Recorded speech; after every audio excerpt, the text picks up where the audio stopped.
एक महाराष्ट्र में कृष्णा नदी के तीर पर करहाड नामक एक गांव है। वहां एक ब्राह्मण रहते थे। उनके घर में केवल 4 लोग थे। वो ब्राह्मण और उस ब्राह्मण की ब्राह्मणी और उसका पुत्र और उसकी पुत्र वधू। पुत्र वधू बड़ी ही साध्वी और बड़ी ही भक्ता थी। पुत्र वधू का जो नाम था वो सखुबाई था।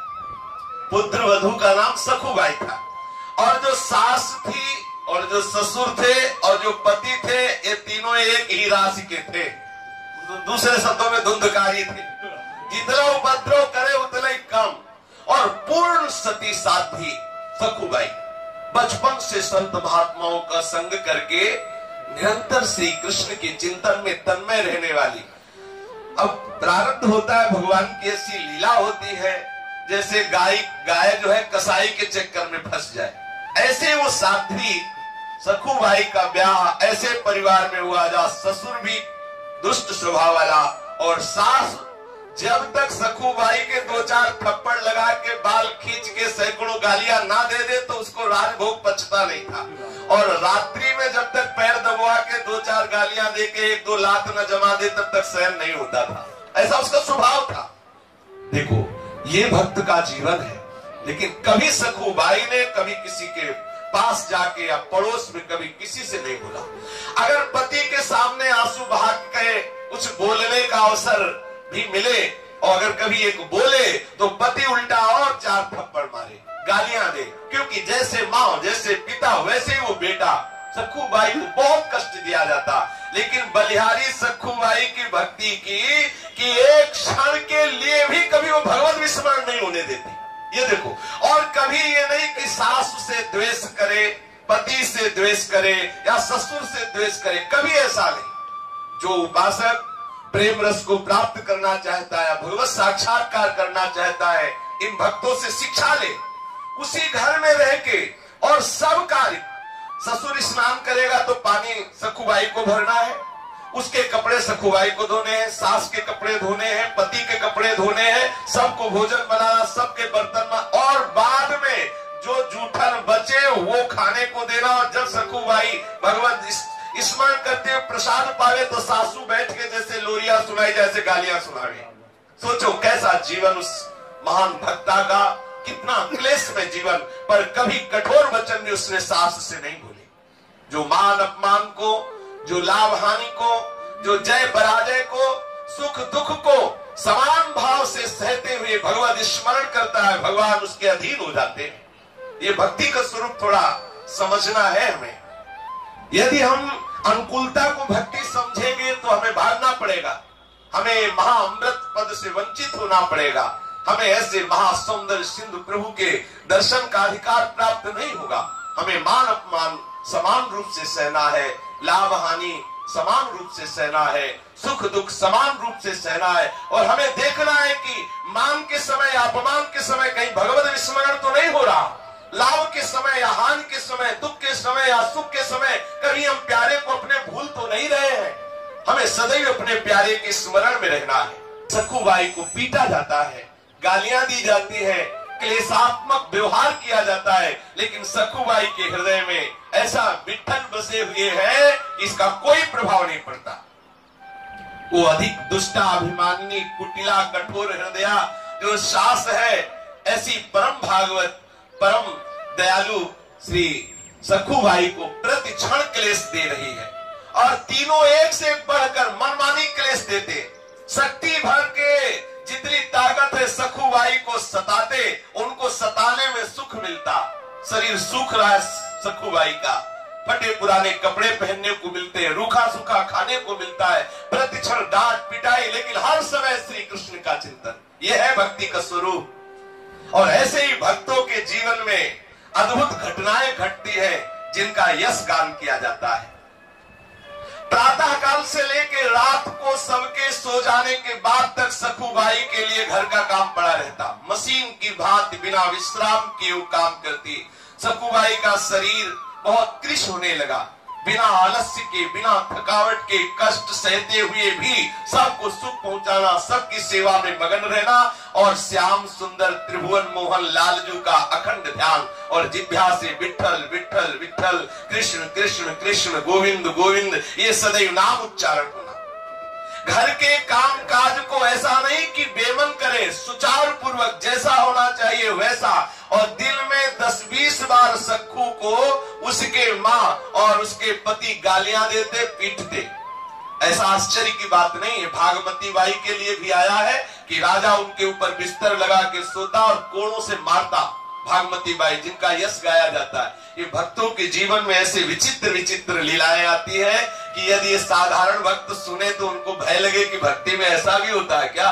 हम तो सुनते थे चकाचक आनंद 56 भोग प्रसाद पाओ, यहाँ तो कोड़ों का भोग लग रहा है, यहाँ तो बड़ा क्लेश लग रहा है। अरे ये उन चरम सीमा के भक्तों की बात है जिनका उदाहरण दिया जाता है। अगर बच्चा 5 किलो उठाता है तो पिता 2 कुंतल उठाने के लिए नहीं कहता। अपने लोग जितने लायक है उतने ही प्रभु हमारे साथ व्यवहार करेंगे। श्री सखूबाई अपने शील और स्वभाव को निरंतर प्रभु के चिंतन के अनुसार ऐसा शांत बनाए हुए थी कि चाहे कितना भी प्रतिकार हो, कभी वो सास से लौटकर जवाब नहीं दिया। सास के सामने वो कभी जवाब नहीं खोलती। पति के सामने 2 बूंद आंसू निकालने का अवसर उसके पास नहीं था, क्योंकि पति सास से भी ज्यादा कर्कश था। अधिक क्या, निर्दय हृदया पिशाचिनी वो सास सखू को पेट भर भोजन भी न देती। घर में अनेक पदार्थ उससे बनवाती, अच्छे अच्छे पदार्थ पाती और अपने लिए रख लेती आगे के लिए, लेकिन सखूबाई को वही रूखा सूखा बासी पवाती।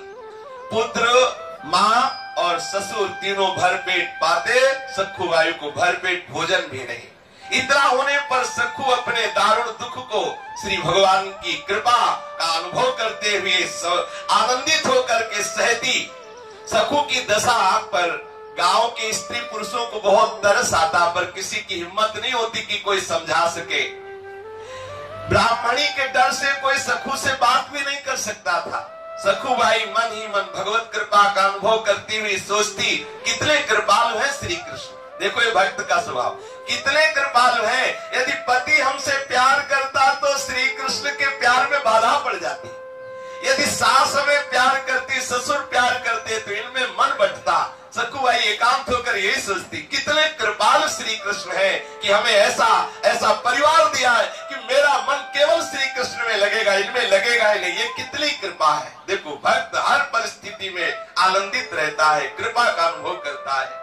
यदि श्री कृष्ण की कृपा ना होती तो मैं मोहवश ससुर, सास और पति के मोह जाल में फंस जाती। कितनी कृपा हमारे प्रीतम हमारे ऊपर करते हैं। एक दिन किसी पड़ोसी ने अवसर पाकर भाग करके सखूबाई के पास जाके पूछा, बहन इतना कष्ट दिया जाता है और तू कोई उपाय नहीं करती, तेरे नैहर में कोई है नहीं क्या?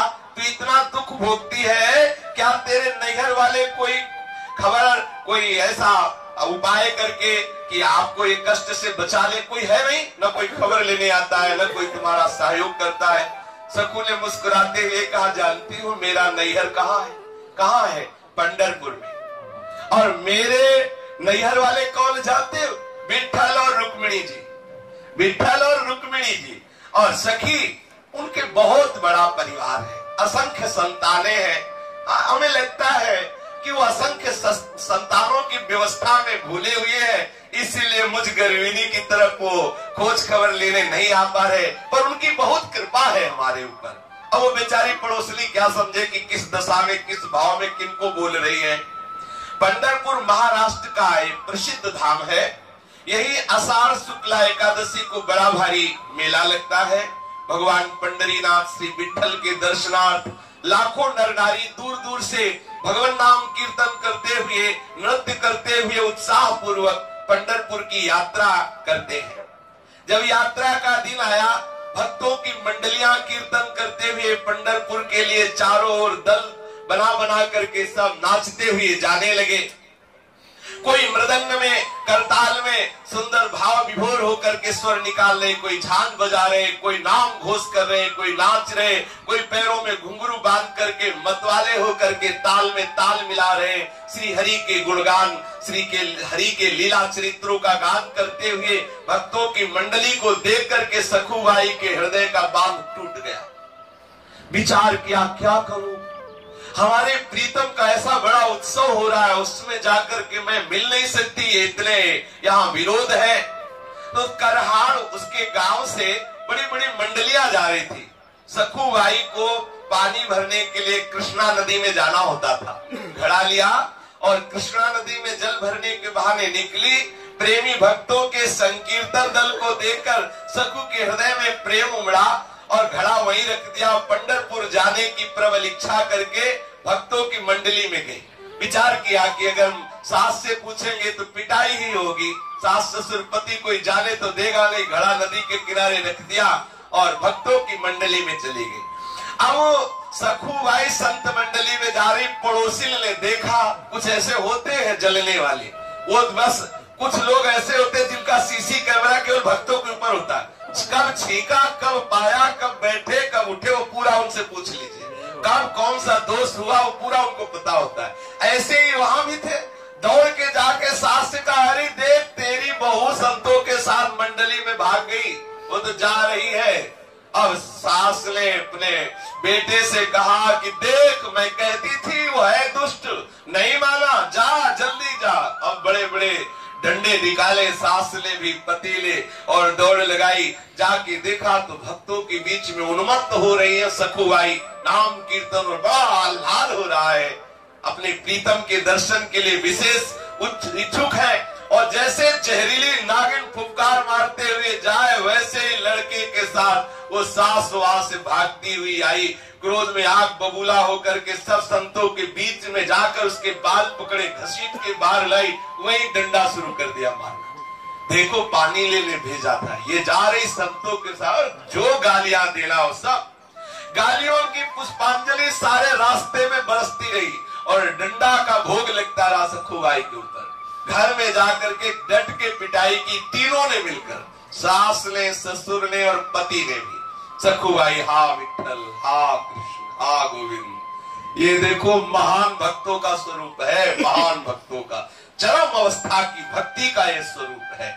मीराबाई, करमेती बाई, जितने रत्नावती, जितने बड़े बड़े भक्ति स्वरूपाए सखियां हुई है और जो बड़े बड़े भक्त हुए हैं, इनके जीवन में भगवान ने ऐसी प्रतिकूलता की कृपा की वर्षा की जो साधारण सुनकर कांप जाए। अब सोचो, तीनों ने मिलकर डट के पीटा और सास कहती है, अरे अभी ये मामूली मार है, इससे मानने वाली नहीं, ऐसा पीटो कि चलने लायक न रहे, फिर भाग जाएगी, ये फिर पंढरपुर की यात्रा करेगी। और सुनो, अभी 2 सप्ताह है पंढरपुर की यात्रा की, इसको जकड़ करके खंभे में बांध दो, बिल्कुल 2 सप्ताह ना रोटी ना पानी, और रोज इसकी पिटाई करो, तब ये मानेगी।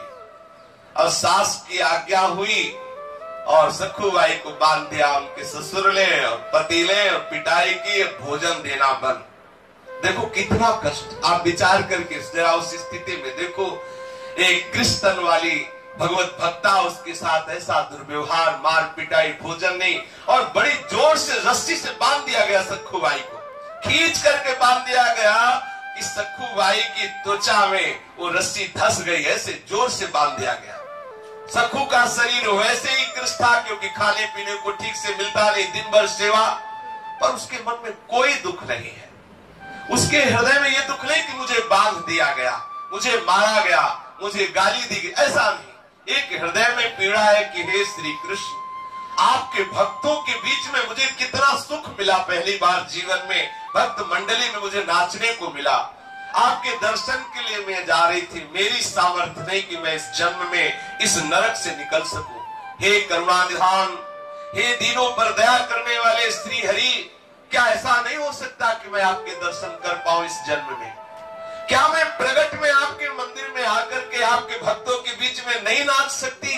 सखुबाई आंसू बहाते हुए, हे कृष्णचंद्र, हे गोपाल, आज मैं तेरे हाथ बिक गई। प्यारे, मोर मुकुट धारण करने वाले, वैजंती माला धारण करने वाले, हे पीतांबरधारी, दीन जान करके कुछ ऐसा उपाय करो कि मैं आपके दर्शन कर सकूं। मैं बहुत पतित हूँ, दीन हूँ, अधम हूँ, मेरी सामर्थ्य नहीं मैं आप तक आ सकूं। अपने भक्तों के लिए कच्छ मच्छ वारा सुकर न जाने कौन कौन से अवतार धारण किए, आपके लिए क्या दुर्लभ है। हे प्रभु आप कृपा करो, बहुत सुंदर अवसर, भक्ति की मंडलियां जा रही हैं, आपके दर्शन करने के लिए बार बार अवसर नहीं आएगा। हे नाथ आप कृपा करोगे तभी दर्शन हो सकते हैं, मेरी सामर्थ्य तो है नहीं कि मैं उसके चुंगल से छूट सकूं। सखुबाई श्री हरि का आंतरिक चिंतन कर रही है। श्री हरि को चैन कैसे पड़ सकता है। रुक्मिणी जी ने देखा तो चेहरे में उदासी, बड़ी चिंता। पूछा कि नाथ आपका चिंतन करने से सबकी चिंता खत्म हो जाती है, आप चिंता में कैसे। हमें लगता है जब जब आपके चेहरे पर श्री मुख में चिंता दिखाई देती है तो किसी भक्त के लिए, कोई भक्त हमें लगता है कष्ट में है। भगवान ने कहा एक ऐसी भक्त है, पूछो मत, कितना पीटा गया उसको, कितना क्लेश दिया गया, वो हमसे मिलना चाह रही है और उसको बांध दिया गया है। आर्त पुकार से मेरा हृदय जल रहा है। सखुबाई मुझे पुकार रही है। पूरा रहस्य नहीं बताएंगे, थोड़े दिन के लिए तुमको विरह सहना पड़ेगा, क्योंकि ये भक्त ऐसा नहीं कि जाके दर्शन दिया और लौट के आ गए, हमें वहां रहना पड़ेगा कुछ दिन, तभी बात बनेगी। रुक्मिणी जी से ऐसा कहा और प्रभु तत्काल जाग गए। सखुबाई के समीप जो बंधी हुई है रस्सी से, न भोजन दिया जा रहा है, ऊपर से गालियां दी जा रही, पिटाई की जा रही है। सोचो कितना कष्ट, आप विचार भी नहीं कर सकते कि कितना कष्ट होगा। ये है प्रेम का स्वरूप। आंखों से अश्रु और प्रभु के ध्यान में निमग्न। इतने में सामने से देखा एक सुंदर नवयुवती है और कह रही सखुबाई, सखुबाई तुमको पंढरपुर जाने की बहुत चाह थी। ये वही है जो अभी रुक्मिणी जी से बात करके आ रहे हैं। इनको रखने में कोई भी रूप क्या देर लगता है क्या। बहुत सुंदर नवयुवती का रूप रखा और बोले प्रभु सखुबाई मैंने सुना तुम पंढरपुर जाना चाहती हो, तो सुनो चलोगी हमारे साथ पंढरपुर। सखुबाई ने एकदम आंख खोली, देखा कि कोई प्यार से हमें बोले, यहाँ तो गालियां और डंडा चल रहे हैं। देखा और कहा सखी मुझ पापिनी के भाग्य में ऐसा कहा कि मैं भक्त मंडली के साथ पंढरपुर जाऊं। तुम देख तो रही हो मेरी दशा। स्त्री रूपी श्री ठाकुर जी ने कहा भाई तुम जानती नहीं हो, मैं तुम्हें बहुत समय से जानती हूँ, तुम हमारी बहुत प्रिय सखी हो, तुम भले हमें ना पहचानो, मैं जानती हूँ, तुम्हें बहुत जानती हूँ। उदास मत हो, जिसकी मैं सखी होती हूँ उसको कभी उदास मैं नहीं देख सकती। सखुबाई क्या समझे कि ये कौन से है, प्रभु कौन सा रूप धारण करने वाले हैं। देखो मैं तुम्हें छोड़ती हूँ और तुम भागो और जाओ मंडली के साथ। बोले हमारे सास भी पकड़ लेगी। बोले बिल्कुल नहीं, इसकी तो तुम चिंता ही मत करो। जल्दी जल्दी सखुबाई को, जो ठाकुर जी युवती रूप में गए थे, छोड़ दिया। सखुबाई को छोड़ा तो सखुबाई निकली और आप सखुबाई होकर रस्सी में बंध गए। आप ठाकुर जी सखुबाई का रूप धारण किया और सखुबाई के बदले में आप जैसे सखुबाई बंधी थी वैसे ही बंध गए ठाकुर जी। देखो कितनी सामर्थ्य है इनकी। लेकिन अगर भक्त इनके लिए बंधता है तो भक्ति के लिए बंध सकते हैं, ये दिखा रहे प्रभु। अब ऐसा नहीं कि सखुबाई की पिटाई होती थी, इनकी पिटाई नहीं होती, इनकी भी हो रही, क्योंकि उनको तो पता ही नहीं है ना कि भगवान है। भगवान सखुबाई के रूप में बंध गए, प्रेम पास में बंधे हुए ठाकुर जी। जैसा रूप सखुबाई का, जैसा पतला शरीर, जैसे कपड़े, जैसे बंधी थी बिल्कुल वैसे बंध गए। जिनका नाम स्मरण करने से माया का वो बंधन टूट जाता है, जो बड़े बड़े योगियों के लिए छोड़ना दुर्लभ है, वही सच्चिदानंद भगवान अपने भक्ति के लिए एक साधारण स्त्री की तरह बंध गए अपनी भक्ता सखुबाई के लिए। अब सखुबाई बड़े आनंदित होकर के भागी, वहां तो भक्तों की मंडलियां जा रही थी, भक्त मंडली में कीर्तन करते हुए वो श्री ठाकुर जी के दर्शन के लिए। सखुबाई बने जगन्नाथ, समस्त लोगों का पोषण करने वाले श्री विठ्ठल भगवान उसी में बने। अब निर्दयी सास आती है और जाएगी पंढरपुर, और 2-4 चाटे ठाकुर जी चुपचाप चाटे खा रहे हैं। सर्व सामर्थ, ये कोई न समझे कि ठाकुर जी के होकर के भक्त पीट रहे तो भक्त के होकर प्रभु भी पीट रहे। देख लो सखुबाई की जगह ठाकुर जी बने, सास आती गालियां देती, थप्पड़ मारती है, ससुर आता है वो गालियां देती। अब आई लाइफ में कई दिन हो गए, भोजन नहीं मिला, पानी नहीं मिला, रोज पिटाई। अखिल लोक सामर्थशाली प्रभु पिट रहे लेकिन कुछ बोल नहीं रहे। सखुबाई की तरह प्रभु सुशीला वधू की तरह आंसू बहाते हैं। 15 दिन बीत गए बंधे बंधे, जहां रोज बाल भोग और राज भोग और शयन भोग, वहां कोई भोग नहीं, रोज डंडा और गालियां खा रहे हैं। सास ससुर का मन इतने पर भी नहीं पसीजा, परंतु सखुबाई के पति के मन में विचार आया कि पूरे 2 सप्ताह हो गए, एक बूंद जल नहीं, कोई भी एक कण अन्न नहीं दिया गया। कहीं ऐसा ना हो कि मेरी पत्नी बंधे बंधे मर जाए तो हमको हमारा दोबारा ब्याह तो होगा नहीं, क्योंकि पूरा गांव नगर जानता है कि हम कितने सभ्य हैं। इसलिए सोच, अब वो सखुबाई के ऊपर दया लगी, अपनी गृहस्थी के लिए उसने सोचा कि अब सखुबाई को कुछ खिलाना पिलाना। हमें तो लगता है कि इनको राह ले गया तो पति के हृदय में प्रेरणा कर दी, यार इतने दिन हो गए, पानी भी नहीं मिला तो इसी बाले पिलाओ आके। अब उसका पति बहुत प्यार करके गया, और जो ठाकुर जी सखुबाई बने हुए बंधे थे, ठाकुर जी के समीप जाकर के उसने दुलार किया और सखु रूपी भगवान के मुख पे हाथ फिरता हुआ कह रहा, तुम्हें बहुत कष्ट दिया गया, बहुत क्रूरता तुम्हारे ऊपर की गई, सारे बंधन खोला और एकांत में ले जाकर बहुत प्यार किया, सुंदर जल पिलाया, भोजन पाया, और कह रहा है कि देखो अब मैं क्या करूं, मेरे माता पिता इतने, ये आज तो दया की बात आ रही ना, वो इन्हीं के लिए यार सखुबाई के ऊपर कभी नहीं आई दया, ये तो ठाकुर जी लीला बिहारी है। ऐसा भवबंधन का नाश करने वाले अनंत आनंद के समुद्र ठाकुर जी ठीक एक पतिव्रता की तरह ही चेष्टा कर रहे सखुबाई के पति से। ऐसा नहीं कि कोई भगवत्ता प्रकट करे, जैसे जैसे वो प्यार दिखाए वैसे हाथ जोड़े, बिल्कुल जैसे सखुबाई वैसे नम्रता से। प्रभु ने सोचा कि यदि मैं जरा सी भी कोई चेष्टा बदलूंगा तो हमारे भक्ति में बाधा पड़ जाएगी। क्या जो सखुबाई हमारे प्रेम में मगन होकर जा रही है उसके प्रेम में बाधा हो जाएगी। इसलिए भक्त के जीवन में जो भक्ति का अद्भुत उन्माद है उसमें बाधा न पड़े। ठाकुर जी के वो गाल में हाथ फेर रहा है तो समस्त लोग चूड़ामणि प्रभु वैसे भी सह रहे, चुप है, पास है।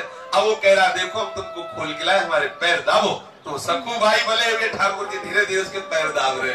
आप देख लो हमारे प्रभु का प्यार, देखो कितना प्यार करते हैं अपने जनों से। पग चापू और सेज बिछाऊं, नौकर बनूं हजाम, हाकू बैल बनो गडवारो, बिना तनख्वाह रथवान, यही तो मेरे मन में ठनी, भगत मेरे मुकुटमणि।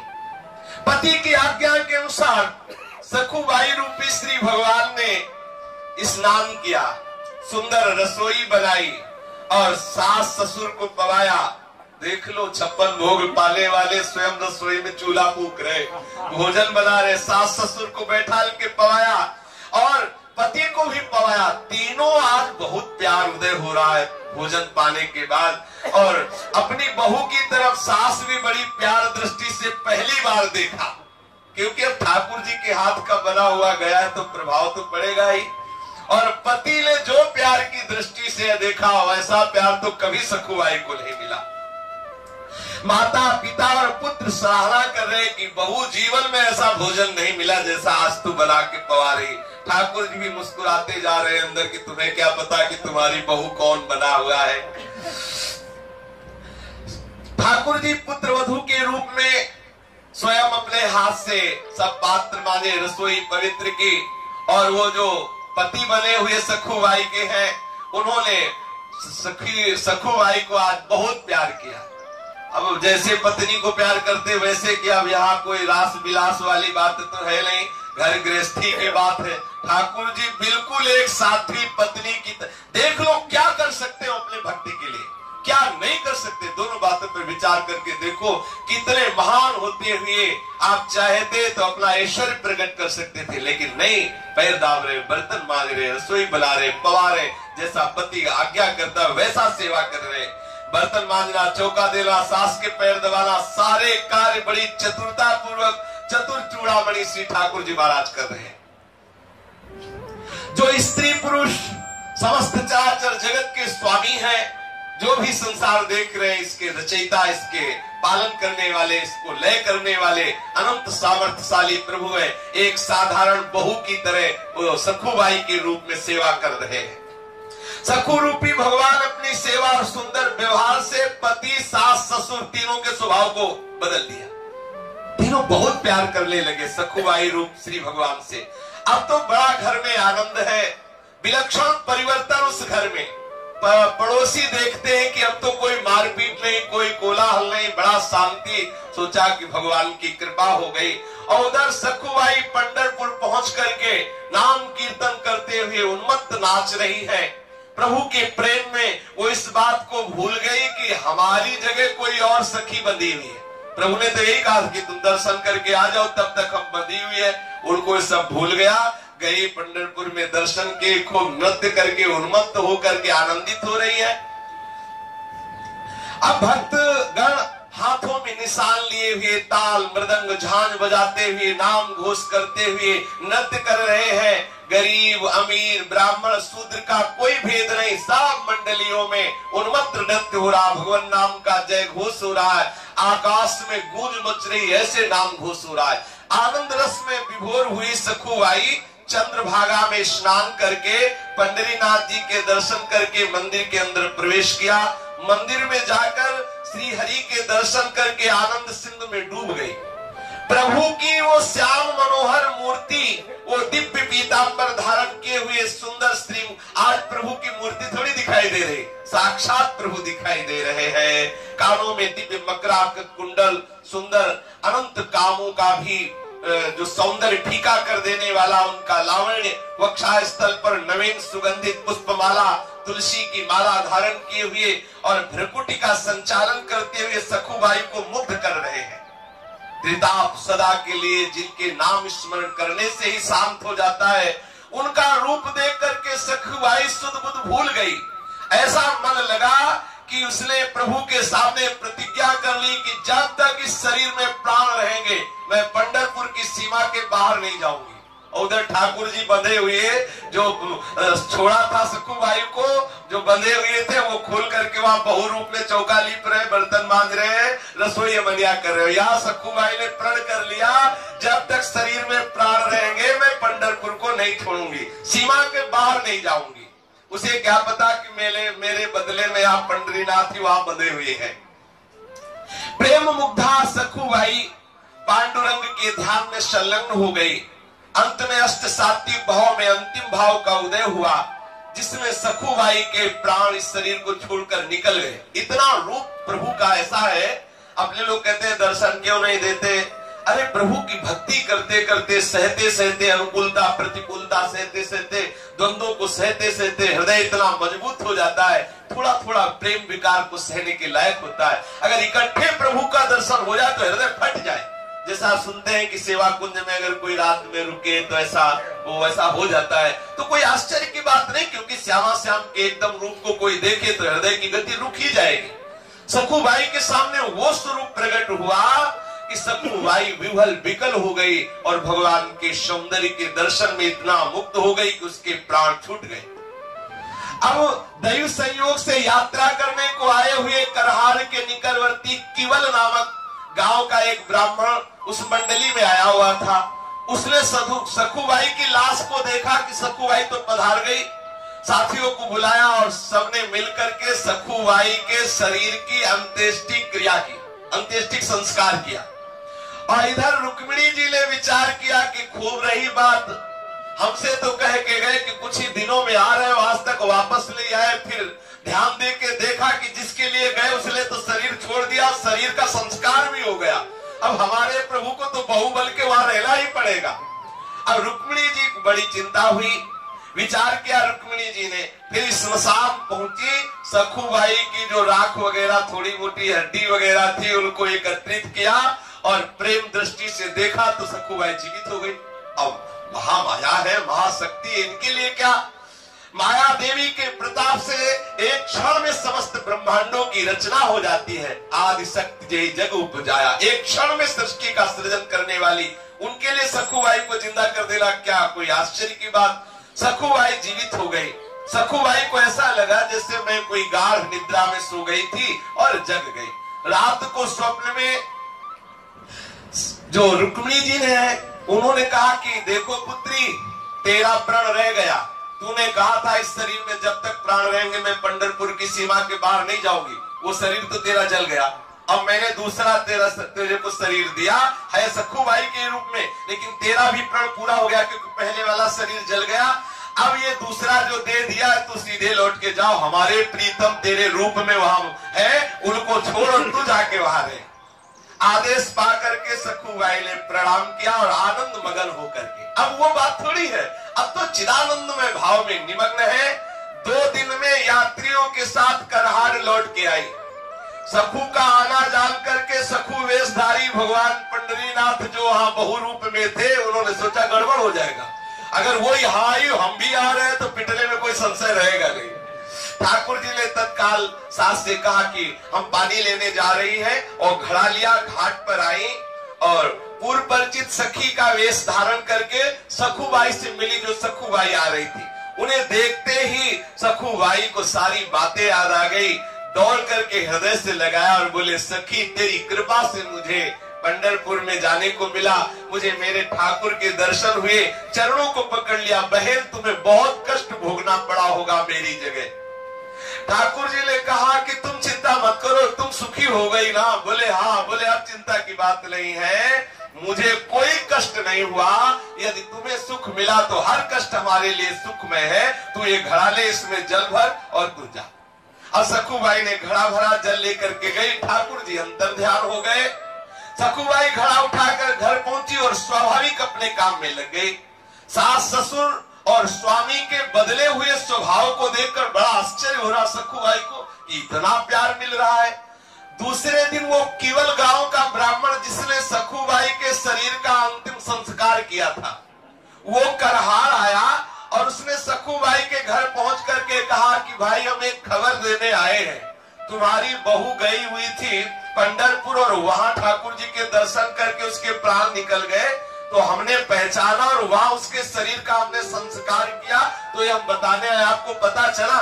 बोले भांग तो नहीं खाए हो, हमारी बहू तो घर के अंदर है। उन्होंने कहा कैसी बात? हमने स्वयं आग लगाई उसके शरीर में। अरे बोले झांक के सखुबाई आवाज लगाई, बोले आई तो देखा सखुबाई सामने, तो उसके होश उड़ गए कि हमने स्वयं देखा कि सखुबाई पंढरपुर गई, ठाकुर जी के दर्शन किए। दर्शन में ऐसा प्रेम का अंदर प्रकाश हुआ कि वो शरीर छूट गया और मैंने शरीर को स्वयं चिता लगाई, फिर ये सखुबाई कैसे हो सकती है?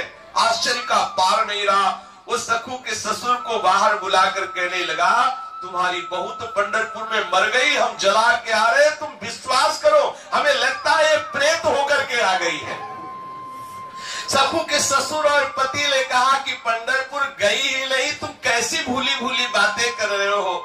आखिर ब्राह्मण के बहुत कहने पर ससुर ने सखु को अपने पास बुलाकर पूछा, प्यारी बहू तुमको तो हमने यहाँ बांध रखा था, ये कहते हैं कि तुम पंढरपुर में गई और वहां मर गई और वहां इन्होंने आग लगाई, ये कैसी बात है?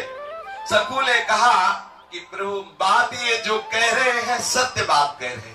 सखुबाई ने कहा ये जो कह रहे हैं बिल्कुल सत्य कह रहे हैं। जिस समय आपने मुझे बांध रखा था उसी समय कोई स्त्री आई थी, नवयुवती, और मेरी सहायता की, मुझे खोल दिया। मैं भक्तों के साथ पंढरपुर गई और वो यहाँ बंधी रही, मुझे तो वहां भेज दिया और स्वयं आपका वो नाना प्रकार का जो प्रतिकूल व्यवहार सहती रही। मैं पंढरपुर जरूर गई थी, वहां एक दिन मुझे बेहोशी भी हुई, पीछे मुझे मालूम हुआ कि मैं मर गई थी, मेरे शरीर को जलाया गया, पर रुक्मिणी जी ने मुझे पुनः जिला दिया और लौटाया मुझे।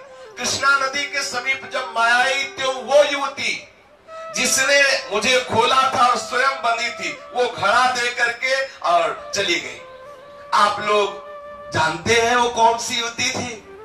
तो सास ससुर ने, पति ने कहा मुझे तो पता नहीं। बोले जब चली गई तब मुझे पता चला कि वो मेरे पांडुरंगा ही थे, मेरे प्रभु ही थे। बाद में पता, और ये ऐसे है कि ये पता नहीं लगने देते सामने, बाद में जरूर अनुभव कराते हैं कि मैं ही था। आप लोगों का बड़ा सौभाग्य। सखुबाई ने कहा कि आपको हमारे इष्ट के दर्शन हो गए। ये सुनते ही सखुबाई के सास, ससुर और पति ये सब सखुबाई के चरणों में गिर पड़े कि मैंने तुम्हें पहचाना नहीं। हमारे घर में ऐसी परम भक्ता, परम साध्वी जिसके अधीन श्री भगवान है, मैंने तुम्हें बहुत सताया, बेटी हम पर कृपा करो। सखुबाई ने सास, ससुर और पति को भक्ति का उपदेश किया। तीनों भजन परायण होकर सखुबाई की कृपा से भगवत धाम को प्राप्त हुई। यदि उपासक भक्ति मार्ग में आगे बढ़ रहा है तो प्रतिकूलता आए तो आनंदित होना कि हरि आने वाले हैं। जब जब प्रतिकूलता जिस भक्त के जीवन में आई तो भगवान का एक ऐसा अवतार हुआ जो न पुराणों में लिखा है न शास्त्रों में लिखा है। ऐसा अवतार होता है, भक्त के लिए पर्सनल अवतार होता है। हमारे हरि हर क्षण देख रहे हैं हमें। कभी निराश मत होना, चाहे जितना दुख आवे, चाहे जितना क्लेश आवे। दुख देने वाले और क्लेश देने वाले को कभी क्लेश देने का विचार न करना, आनंदित होकर सहना, तो हरि कृपा करके आएंगे और हृदय से लगा लेंगे। हमारा जन्म जन्म का दुख दूर हो जाएगा। श्री राधा वल्लभ लाल की।